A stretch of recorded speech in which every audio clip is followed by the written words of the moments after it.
সকলে স্যার মিয়া প্রেম এটাত নামি পড়া দেখা গেছে কি মিয়ার ভোটখিনি টার্গেট নেকি আছে একচুয়ালি মিয়াক মৰম কৰাত কোনো বাধা নাই মইতো নিযুত মইনা দিছো মইতো অৰুণোদয় দিছো কিন্তু সকলোকে ভাল ৰাস্তা দেখুৱাটো আমাৰ দায়িত্ব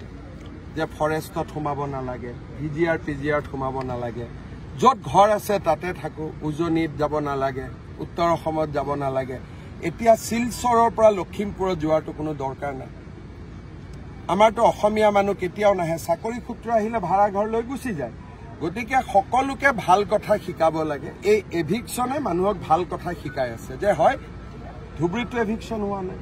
গোৱালপাৰাতো হোৱা নাই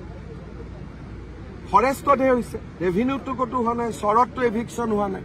কোনবা চৰত এভিকশন হৈছে নেকি কিন্তু ফৰেষ্টত যে আমি সোমাব নালাগে সেইটো সবে শিকিব লাগে কাৰণ ফৰেষ্ট কাটাৰ কাৰণেতো এতিয়া ইমান গৰমত আমি সবে ঘামি আছো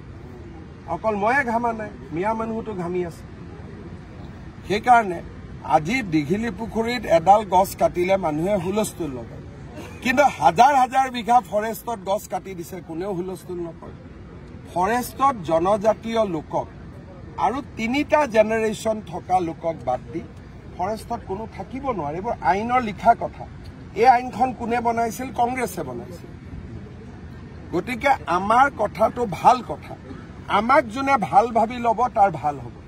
যোনে আমাৰ কথা নুশুনি অজিত ভূঞা লুৰিণ গগৈ পৰেশ মালাকাৰ হীৰেণ গোহাঁই ঘোঁৰাত উঠিব তাৰ এক্সিডেণ্ট হ'ব